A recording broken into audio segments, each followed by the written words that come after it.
Hello my dear friends, once again most welcome everyone. एक बार फिर से आप सभी दोस्तों का आज के हमारे इस डेली सेशन में स्वागत है।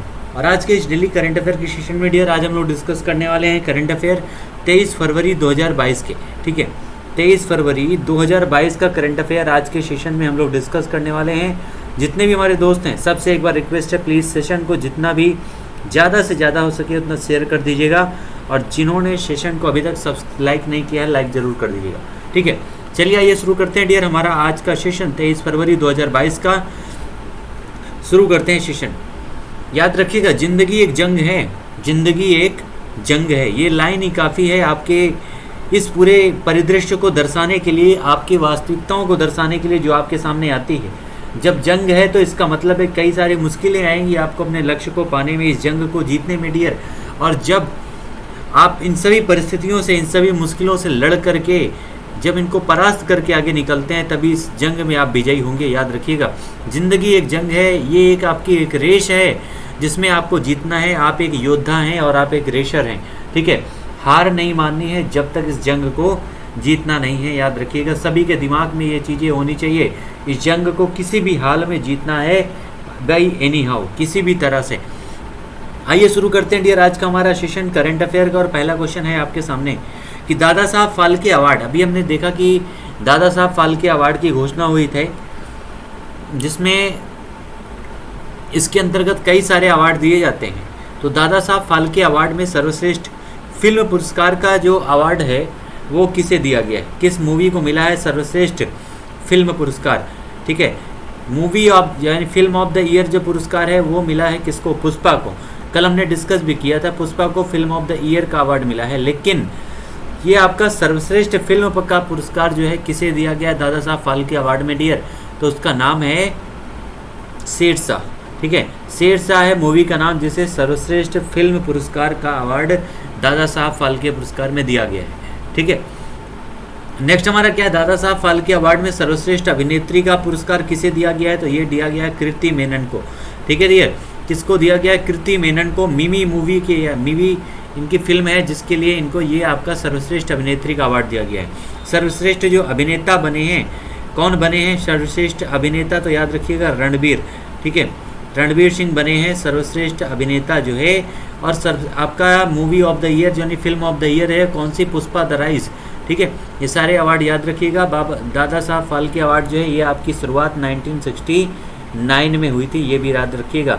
और देविका रानी पहली थी जिनको ये अवार्ड दिया गया था 1969 में, देविका रानी को। ठीक है, नेक्स्ट हमारा क्वेश्चन है कि बीजिंग शीतकालीन ओलंपिक का शुभांकर क्या था। बीजिंग शीतकालीन ओलंपिक अभी हाल ही में डियर ये संपन्न हुआ है, बीजिंग शीतकालीन ओलंपिक। ठीक है, इसका जो है शुभांकर क्या था, ये क्वेश्चन पूछा गया है। बीजिंग शीतकालीन ओलंपिक ये कहाँ पर हुआ है, तो ये इसका आयोजन हुआ है चीन में। ठीक है, चाइना में इसका आयोजन किया गया है बीजिंग शीतकालीन ओलंपिक का। इसका शुभांकर है एक मुस्कुराता हुआ पांडा और बिंग ड्वेन ड्वेन, ये एक प्रकार की लालटेन होती है। ठीक है, एक प्रकार की चाइनीज लालटेन होती है बिंग ड्वेन ड्वेन, और पांडा जो है मुस्कुराता हुआ पांडा, ये इसके क्या है डियर, इसका जो है शुभांकर बनाया गया था। तो इस पॉइंट को याद रखिएगा, आंसर क्या हो जाएगा, ये आपका मुस्कुराता हुआ पांडा, और दूसरा है बिंग ड्वेन ड्वेन, इनको जो है बनाया गया है बीजिंग शीतकालीन ओलंपिक का शुभांकर। अगर हम बीजिंग शीतकालीन ओलंपिक की बात करें डियर ना, तो ये इसका 24वां संस्करण था। कौन सा, बीजिंग शीतकालीन ओलंपिक का ये 24वां संस्करण था। और इसका जो आयोजन नेक्स्ट जब होगा वो कहाँ पर होगा डियर, इसका क्योंकि 22 में ये आयोजित हुआ है बीजिंग में, फिर 4 साल बाद यानी 2026 में जो आपका शीतकालीन ओलंपिक है इसका आयोजन कहाँ पर किया जाएगा, तो ये किया जाएगा इटली में। कहाँ पर, इटली में इसका आयोजन किया जाएगा। इटली में शहर है जिसका नाम है मिलान। ठीक है, मिलान एक शहर है और इसका एक दूसरा शहर है, इसका नाम है कॉर्टिनो। ठीक है डियर, मिलान और कॉर्टिनो में जो है इसका आयोजन किया जाएगा, याद रखिएगा, इटली में 2026 में। 24वां जो है ये आपका संस्करण था बीजिंग शीतकालीन ओलंपिक का, जिसका जो शुभांकर है पांडा और बिंग ड्वेन ड्वेन था। मोस्ट इंपॉर्टेंट ये क्वेश्चन आपके बन सकते हैं डियर, इस शीतकालीन ओलंपिक में टोटल कितने खिलाड़ियों ने हिस्सा लिया था, तो 2871 खिलाड़ियों ने, 28 से 71 खिलाड़ियों ने इसमें हिस्सा लिया था जो है डियर आपके इस शीतकालीन ओलंपिक में। और इसमें पदक तालिका की अगर बात करें बीजिंग शीतकालीन ओलंपिक में नॉर्वे जो है सबसे शीर्ष पर है। नॉर्वे जो है सबसे ज़्यादा पदक, कितने, लगभग 37 पदकों के साथ में जो है नॉर्वे शीर्ष पर, इसमें 16 गोल्ड मेडल है।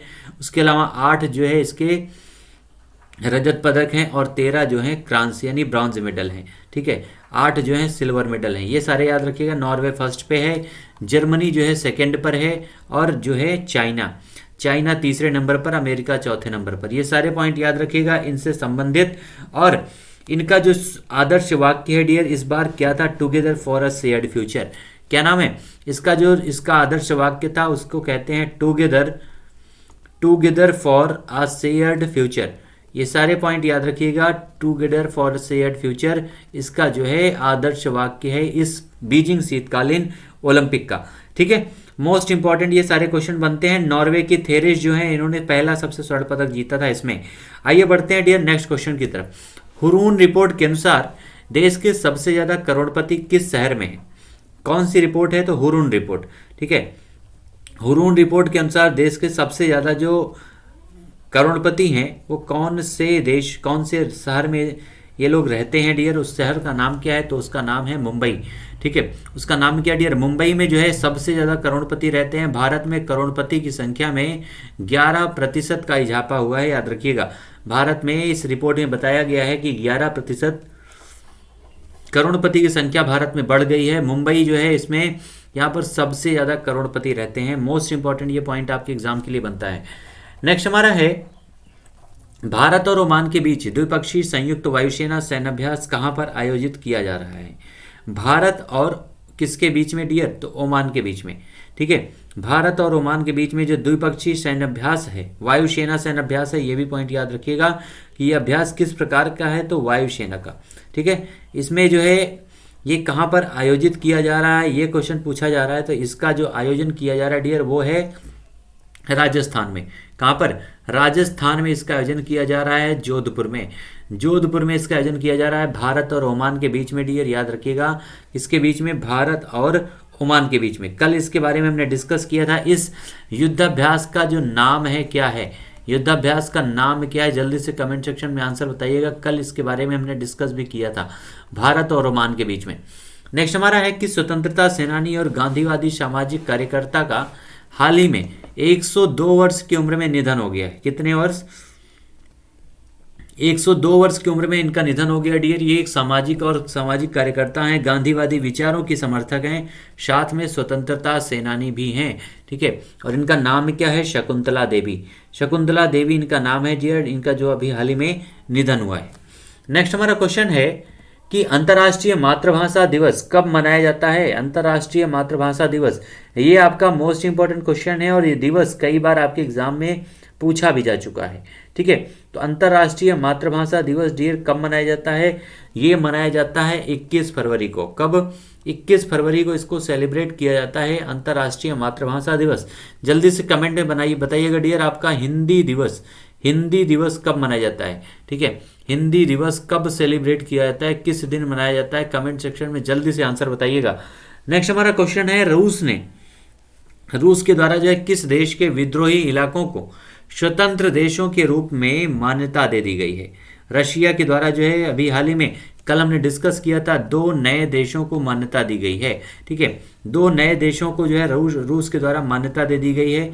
और ये जो विद्रोही इलाके हैं ये किस देश में है? कौन से देश में है विद्रोही ये इलाके डियर? तो ये हैं कहाँ पर? यूक्रेन में।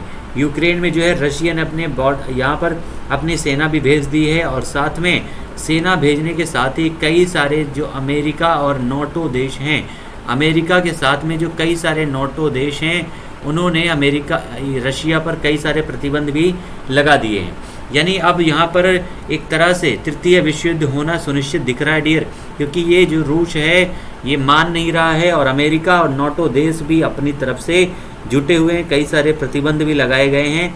और यूक्रेन के 2 प्रदेश हैं जिनमें जो नए देश की घोषणा की गई थी रशिया के द्वारा। ठीक है, रशिया के द्वारा नए देश के रूप में उनकी दोनों की घोषणा की गई।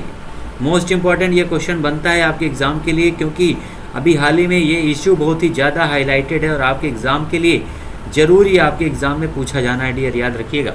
ठीक है, तो आंसर हो जाएगा हमारा यहाँ पर यूक्रेन, यहाँ पर करेक्ट आंसर हो जाएगा। नेक्स्ट हमारा है वित्तीय स्थिरता और विकास परिषद की 25वीं बैठक कहाँ पर आयोजित की जाएगी। वित्तीय स्थिरता और विकास परिषद की जो 25वीं बैठक है डियर, इसका आयोजन कहाँ पर किया जाएगा, तो ये किया जाएगा मुंबई में। कहाँ पर, मुंबई में जो इसका आयोजन किया जाएगा। इसकी जो अध्यक्ष कौन है, तो ये है हमारे वित्त मंत्री निर्मला सीतारमण। ठीक है, वित्त मंत्री जो है इस समय कौन है, निर्मला सीतारमण जी हैं, वही इसकी अध्यक्ष हैं वित्तीय स्थिरता और विकास परिषद की। इसकी स्थापना 2010 में की गई थी डियर, याद रखिएगा। इस परिषद की कौन से समिति की सिफारिश पर, तो 2008 में जो है रघुराजन समिति बनी थी। ठीक है, रघुराजन समिति, उन्हीं के सिफारिश पर जो है इसकी स्थापना की गई थी वित्तीय स्थिरता और विकास परिषद की 2010 में, जिसकी 25वीं बैठक का आयोजन किया गया है मुंबई में, और इसकी अध्यक्षता की है वित्त मंत्री निर्मला सीतारमण ने। नेक्स्ट हमारा क्या है क्वेश्चन, बैंगनी क्रांति का संबंध किससे है, यानी किसके उत्पादन से बैंगनी क्रांति का संबंध है डियर, तो ये उत्पादन संबंध है पुष्प से। ठीक है, कौन सा डियर, पुष्प से उत्पादन से इसका संबंध है बैंगनी क्रांति का। और इसके लिए जो है एक आपका मिशन चलाया गया था, एरोमा मिशन। कौन सा, एरोमा मिशन चलाया गया था, जिसके तहत जो है पुष्प उत्पादन को जो है बढ़ावा देना है, यानी एक प्रकार की बैंगनी क्रांति को बढ़ावा देना, जिससे फूलों के उत्पादन को बढ़ावा दिया जा सके। ठीक है, अब बढ़ते हैं अपने डियर प्रश्नोत्तर पर। प्रश्नोत्तरी सेशन हमारा जो है उसमें आपके सामने पहला क्वेश्चन है, कौन सा, पहला क्वेश्चन आपके सामने है कि लगातार 8वें साल दुनिया का सबसे व्यस्त इंटरनेशनल एयरपोर्ट कौन सा बना है। लगातार 8वें साल दुनिया का सबसे व्यस्त इंटरनेशनल एयरपोर्ट कौन सा बना है dear, Dubai airport, London airport, Moscow airport या फिर टोक्यो। तो कौन सा बना है डियर, तो वो है दुबई एयरपोर्ट। ठीक है, लगातार 8वें साल यानी 8 सालों से यही जो है इस पे सबसे व्यस्त इंटरनेशनल एयरपोर्ट के रूप में बना हुआ है दुबई एयरपोर्ट, हमारा करेक्ट आंसर हो जाएगा। ये आपका क्वेश्चन मोस्ट इंपॉर्टेंट है, 4 स्टार का क्वेश्चन है डियर, याद रखिएगा। दुबई एयरपोर्ट हमारा करेक्ट आंसर हो जाएगा इस क्वेश्चन का। और अगर हम बात करें, एक आपका इंडेक्स जारी होता है डियर, जिसका नाम है आपका पासपोर्ट इंडेक्स। ठीक है, पासपोर्ट इंडेक्स, जो आपका हेनले पासपोर्ट इंडेक्स है, उसमें जो है कौन सा देश शीर्ष पर है, तो वो है जापान। ठीक है, जापान जो है शीर्ष पर है। भारत की रैंकिंग कितनी है, कमेंट सेक्शन में बताइए आप सभी लोग। हमने डिस्कस किया था भारत की रैंकिंग के बारे में, जब आपका हाल ही में भी जब हेनले पासपोर्ट इंडेक्स जारी किया गया था। ठीक है, तो आंसर क्या हो जाएगा डियर, यहाँ पर हमारा Dubai airport will be the correct answer of this question. 8वें साल लगातार ये शीर्ष पर बना हुआ है। नेक्स्ट हमारा है वनडे में सबसे तेज अर्धशतक लगाने वाली भारतीय महिला खिलाड़ी कौन बनी है। सबसे तेज अर्धशतक लगाने वाली भारतीय महिला खिलाड़ी के बारे में पूछा जा रहा है, किसको बना, कौन बनी है डियर, मिताली राज, स्मृति मानधाना, ऋचा घोष या फिर झूलन गोस्वामी। कौन बनी है, तो उनका नाम है ऋचा घोष।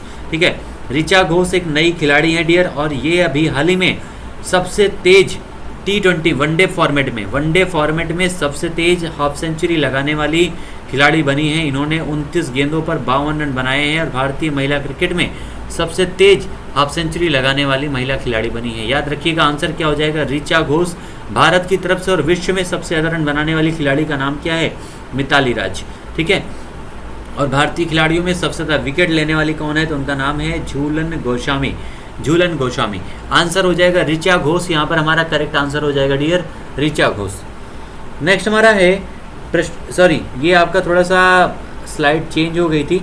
अगला हमारा क्वेश्चन है कि किस भारतीय ग्रैंड मास्टर ने विश्व नंबर 1 कौन से मैग्नस कार्लसन को हराया है। किस भारतीय ग्रैंड मास्टर ने विश्व नंबर 1 मैग्नस कार्लसन को पराजित किया है, कौन है डियर, तो उनका नाम क्या है, आर प्रगनंदा, विश्वनाथन आनंद, कोलेरू हम्पी या फिर मनिका बत्रा। तो किस भारतीय ग्रैंड मास्टर ने विश्व नंबर 1 है कौन इस समय, तो डियर उनका नाम है मैग्नस कार्लसन। ठीक है, मैग्नस कार्लसन को पराजित किया है किसने, तो ये पराजित किया है मैग्नस कार्लसन को आर प्रगनंदा ने। किसने डियर, आर प्रगनंदा ने। भारत के खिलाड़ी हैं, भारतीय खिलाड़ी हैं। इन्होंने विश्व के नंबर 1 खिलाड़ी जो हैं मैग्नस कार्लसन, इनको पराजित किया है। भारत के पहले जो ग्रैंड मास्टर बने थे उनका नाम क्या डियर? विश्वनाथन आनंद भारत के पहले ग्रैंड मास्टर बने थे।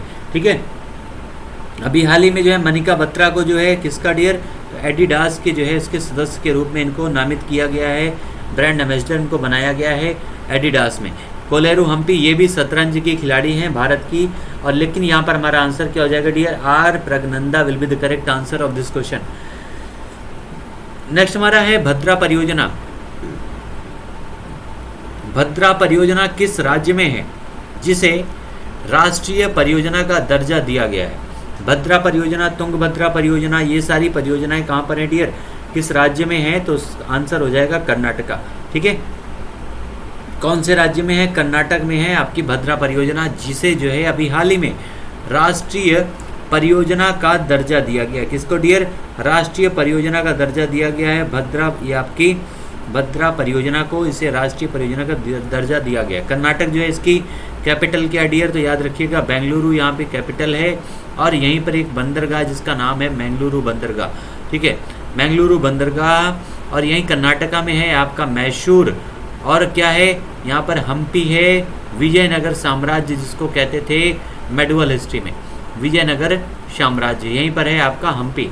कर्नाटक हमारा करेक्ट आंसर हो जाएगा इस क्वेश्चन का डियर, आंसर होगा कर्नाटका। ठीक है, नेक्स्ट हमारा क्वेश्चन है कि भारत सरकार ने किस बैंक के साथ में रिवार्ड प्रोजेक्ट के लिए $115 मिलियन के ऋण समझौते पर हस्ताक्षर किया है? कितने समझौते पर? $115 मिलियन का ये समझौता है, और किस बैंक के साथ में किया गया है? ठीक है, रिवार्ड क्या होता है डियर? रिवार्ड क्या होता है? तो याद रखिएगा rejuvenating watershed for agriculture resilience through innovative development program. ठीक है, इसको जो है इस तरह से भी लिख सकते हैं रिवार्ड। क्या नाम होता है? रिवार्ड। ठीक है, रिवार्ड भी लिख सकते हैं इस तरह से, और इसका फुल फॉर्म याद रखिएगा। फुल फॉर्म क्या हो जाता है इसका फुल फॉर्म होता है rejuvenating watershed for agriculture resilience through innovative development program. ठीक है, सारे इसके पॉइंट याद रखिएगा। और एक कितने का समझौता किया गया है? तो $115 मिलियन। कितना डियर? $115 मिलियन का ये समझौता किया गया है। किसके द्वारा, किस बैंक के साथ किया गया है डियर? तो ये आपका समझौता किया गया है वर्ल्ड बैंक के साथ में। किसके साथ? वर्ल्ड बैंक और भारत सरकार के द्वारा ये समझौता किया गया है। किस लिए किया गया है? तो जलवायु परिवर्तन के प्रति जो है किसानों की मदद करने के लिए जो है, इसमें उत्पादन को बढ़ाने के लिए जो है ये आपका समझौता किया गया है। वर्ल्ड बैंक की अगर बात करें डियर, तो इसकी स्थापना कब हुई थी? तो 1945 में। कब हुई थी? 1945 में जो है इसकी स्थापना की गई थी वर्ल्ड बैंक की, याद रखिएगा 1945 में। इसका हेडक्वार्टर कहाँ पर है? तो वॉशिंगटन डीसी। दोनों की स्थापना सेम हुई थी और एक ही जगह पर दोनों का हेडक्वार्टर भी है, IMF यानी इंटरनेशनल मॉनेटरी फंड का और वर्ल्ड बैंक का भी। ठीक है, इसी के साथ इसका समझौता किया गया है वर्ल्ड बैंक का। NDB क्या होता है डियर? तो इसका फुल फॉर्म होता है न्यू डेवलपमेंट बैंक, याद रखिएगा।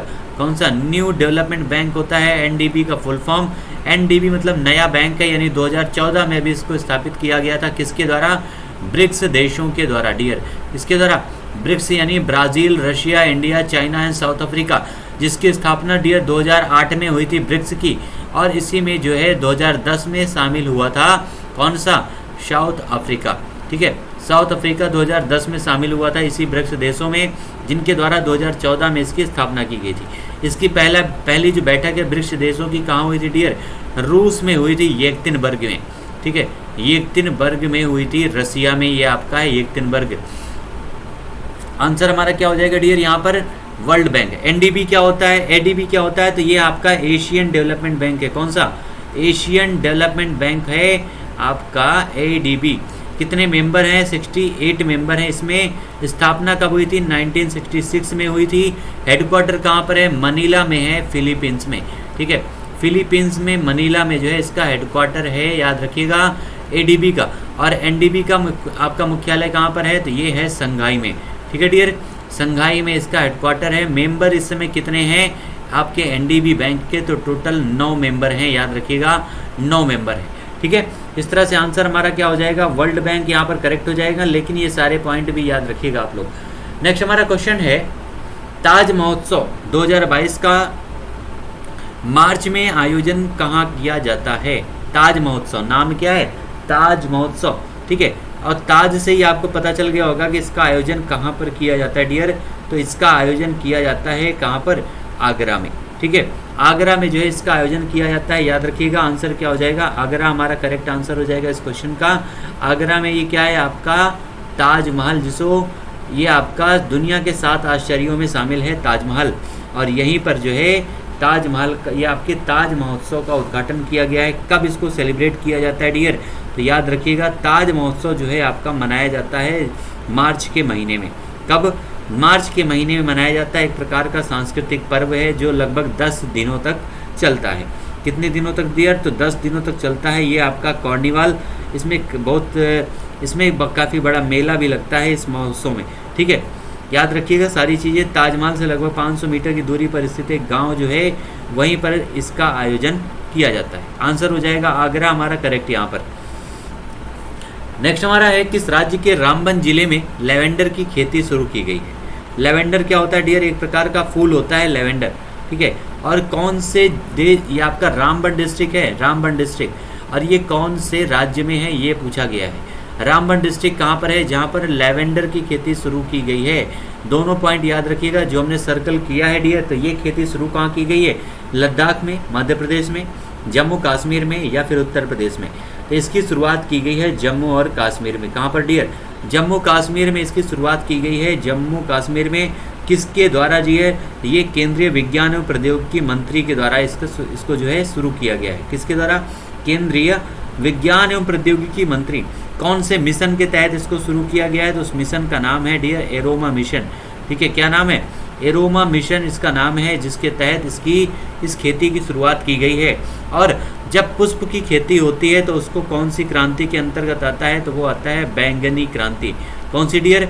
बैंगनी क्रांति के अंतर्गत आता है पुष्पों का उत्पादन, जिसमें लेवेंडर की खेती को बढ़ावा दिया जा रहा है। ठीक है, तो इस तरह से कई सारे अन्य पुष्प भी हैं जिनके उत्पादन को बढ़ावा दिया जा रहा है, जिसमें आपका लेवेंडर हो गया, डैमस्क हो गया, गुलाब हो गया। ठीक है, गुलाब हो गया, बाला हो गया। ये सारे ऐसे पुष्प हैं जिनके उत्पादन को बढ़ावा दिया जाता है एरोमा मिशन के तहत, जिसमें काफ़ी सारे बहुत ज़्यादा इसमें सुगंध आती है। ठीक है, तो ये सारे पॉइंट याद रखिएगा। इसलिए जो है आपकी बैंगनी मिशन के तहत इसको शुरू किया गया है एरोमा मिशन को।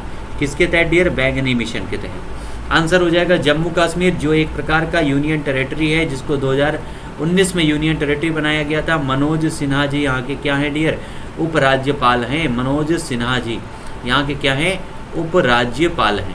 सारे पॉइंट याद रखिएगा। इसी जम्मू कश्मीर में जो है आपका क्या है डियर? यहाँ पर आपकी बूलर झील है। कौन सी? बूलर झील है। यहीं पर आपके डल झील है। इसके अलावा शेषनाग झील है। ठीक है, शेषनाग झील है, बैरीनाग झील है। ये सारे कहाँ पर हैं? तो सारी ये आपके हैं इसी जम्मू कश्मीर में है। मोस्ट इंपॉर्टेंट ये सारे पॉइंट बनते हैं जम्मू कश्मीर से संबंधित। आंसर हो जाएगा हमारा जम्मू एंड कश्मीर। नेक्स्ट हमारा क्वेश्चन है कि नदियों में night navigation mobile app launch करने वाला देश का पहला राज्य कौन सा बना है? नदियों में night navigation mobile app. Night navigation mobile app का मतलब समझ रहे हैं? नाइट नेविगेशन मतलब होता है रात्र में भी जो है सारी चीज़ों की जानकारी उसमें आसानी से मिलती रहेगी कि वो जहाज़ जो है कहाँ पर पहुँचा है, किस जगह पर है, ताकि उसमें आसानी से जो है उनका स्टॉपेज बना सके वो सारी चीज़ें। तो ये सारी चीज़ें शुरू की गई है कहाँ पर? कर्नाटका में, आसाम में, उड़ीसा में या फिर पश्चिम बंगाल में। तो इसको शुरू किया गया है आसाम में। कहाँ पर डियर? आसाम में इसकी शुरुआत की गई है, क्योंकि आसाम में अभी हाल ही में जो है नौ परिवहन की शुरुआत की गई है एक नदी में। ठीक है, आसाम सरकार के द्वारा 19 फरवरी को जो है डियर, जो आसाम की प्रशासनिक स्टाफ है उसके द्वारा इसको लॉन्च किया गया है। वहाँ के मुख्यमंत्री कौन है? हेमंत बिश्व शर्मा। कौन है डियर? हेमंत बिश्व शर्मा जो है यहाँ के मुख्यमंत्री हैं, याद रखिएगा, आसाम के। और इसी के द्वारा जो है ब्रह्मपुत्र नदी पर जो आपका नदी रूट बनाया गया है, उसी में नदियों में जो है आपके जहाज़ों के संचालन करने के लिए ये आपके नाइट नेविगेशन मोबाइल ऐप को लॉन्च किया गया है। ठीक है, नाइट नेविगेशन मोबाइल ऐप को। और ये जो आपका अभी हाल ही में नदी में जो ब्रह्मपुत्र नदी में जो संचालन हो रहा है जहाज़ों का, ये कहाँ पर किया जाएगा? तो याद रखिएगा जोरहाट। कौन सा? जोरहाट। उसके अलावा धुबरी, ठीक है। जोरहाट और धुबरी जो है इसके स्टॉपेज होंगे जहाँ पर इनका उत्पादन किया जा रहा है। गुवाहाटी से उत्तरी गुवाहाटी के बीच में ये एक प्रकार का अंतर्देशीय जल परिवहन नौका की पहली यात्रा 19 तारीख को शुरू की गई थी। ठीक है, इस तरह से आंसर हमारा क्या हो जाएगा डियर, आसाम हो जाएगा। यहाँ पर आपका काजीरंगा नेशनल पार्क है, मानस नेशनल पार्क है, ये सारे आपके कहाँ पर हैं, आसाम में हैं। आसाम में इसी ब्रह्मपुत्र नदी पर डियर जो है दुनिया का सबसे बड़ा नदी द्वीप है जिसका नाम है माजुली। दुनिया का सबसे बड़ा नदी द्वीप कौन सा है, माजुली, जो कहाँ पर है, इसी ब्रह्मपुत्र नदी में है। नेक्स्ट हमारा क्वेश्चन है आईसीसी T20 रैंकिंग में 6 वर्ष के बाद कौन सी टीम जो है शीर्ष पर पहुंच गई है। शीर्ष पर 6 वर्षों के बाद कौन सी टीम पहुंच गई है डियर। तो कल अभी हमने डिस्कस किया था कि हमारे भारतीय टीम ने T20 में जो है वेस्ट इंडीज़ को T20 में 3-0 से क्लीन स्वीप किया है। वेस्ट इंडीज़ को जो है 3-0 से हराया है, जिसके साथ ही भारत की जो टीम है वो 6 वर्षों के बाद, इसके पहले 2016 में बनी थी महेंद्र सिंह धोनी की कैप्टनसी में MSD की। ठीक है, MSD की कैप्टनसी में 2016 में अंतिम मुकाम पे ये शीर्ष पर पहुंची थी भारतीय टीम। लेकिन अब जो है रोहित शर्मा की कप्तानी में, डियर रोहित शर्मा की कप्तानी में भारत की टीम जो है फिर से जो है 6 वर्ष बाद शीर्ष पर पहुंच गई है T20 रैंकिंग में। तो आंसर क्या हो जाएगा, इंडिया हमारा करेक्ट आंसर हो जाएगा। कैप्टन कौन है, तो रोहित शर्मा जो भारत के तीसरे सबसे सफल कप्तान बन गए हैं। ठीक है, तीसरे सबसे सफल कप्तान बन गए हैं भारत के। याद रखिएगा भारत की जो रेटिंग है वो लगभग कितनी हो गई है, इस समय भारत की जो रेटिंग है T20 में 269 रेटिंग्स हो चुके हैं, 269। इंग्लैंड की भी इतनी रेटिंग है, लेकिन अगर पॉइंट की बात करें तो पॉइंट में भारत जो है उनसे आगे है। सारे पॉइंट याद रखिएगा, इस टॉपिक से संबंधित आंसर हो जाएगा भारत। और रोहित शर्मा इस समय T20, वनडे और टेस्ट तीनों फॉर्मेट में भारत के कैप्टन भी हैं। ठीक है, चलिए आइए बढ़ते हैं नेक्स्ट क्वेश्चन पर डियर। अगला हमारा क्वेश्चन क्या है, फरवरी 2022 में business leader of the year 2022 के पुरस्कार से किसे सम्मानित किया गया है। योहेन पूनावाला को, आशीष दवे को, अनिल कुमार को या रितेश अग्रवाल को। ठीक है, तो business leader of the year 2022 से सम्मानित किया गया किसको डियर, तो उनका नाम है योहेन पूनावाला। किसको सम्मानित किया गया है डियर, तो उनका नाम है योहेन पूनावाला को सम्मानित किया गया है फॉर इस आपके leader of the year, business leader of the year से। ठीक है, इस तरह से ये सारे हमारे आज के सेशन के क्वेश्चन थे डियर, मोस्ट इंपॉर्टेंट जो भी आज के सेशन में अभी तक हम लोगों ने डिस्कस किया है। अगला हमारा क्वेश्चन है, हाल ही में एंटोनियो तूफान किस यूरोपीय देश से टकराया है। नाम भी खतरनाक है और तूफान भी खतरनाक है। और ये कौन से देश से अभी हाल ही में टकराया है, एंटोनियो। तूफान का नाम क्या डियर, तूफान का नाम है एंटोनियो। ये कहाँ से टकराया है, जर्मनी से, फ्रांस से, नॉर्वे से या फिर पुर्तगाल से। ठीक है, तो ये जो है आपका तूफान जर्मनी से टकराया है, याद रखिएगा। इसका नाम है एंटोनियो। इसकी स्पीड बहुत ज़्यादा है, तीसरा सबसे बड़ा तूफान था डियर। इसके पहले भी यहाँ पे तूफान एक आया था जिसका नाम है येलेनिया। कौन सा, येलेनिया नाम का तूफान आया था, जेनेप नाम का तूफान आया था। ये सारे पॉइंट भी याद रखिएगा। इसकी जो स्पीड है लगभग 115 किलोमीटर से ज़्यादा की रही है। बहुत ही खतरनाक तूफान है, जर्मनी में आया था ये आपका एंटोनियो तूफान। ठीक है, तो आंसर हो जाएगा जर्मनी हमारा डियर, यहाँ पर करेक्ट हो जाएगा। जर्मनी के जो तानाशाह थे उनका नाम क्या था, हिटलर उनका नाम था, जर्मनी के तानाशाह का आंसर हो गया जर्मनी। ये सारे डियर हमारे आज के सेशन के क्वेश्चन थे, जो भी मोस्ट इंपॉर्टेंट क्वेश्चन बनते थे हमारे आज के सेशन में, याद रखिएगा बहुत ही इंपॉर्टेंट क्वेश्चन थे। एक बार जितने भी हमारे 2 सेशन में जुड़े हुए हैं आप सभी लोगों से रिक्वेस्ट है, प्लीज़ सेशन को एक बार लाइक कर दीजिएगा, शेयर कर दीजिएगा। ठीक है, सारे दोस्तों के बीच में। फिर से मिलते हैं अगले सेशन में, तब तक आप सभी लोग एंजॉय कीजिए, मस्ती के साथ पढ़ते रहिए। Thank you so much all my dear students.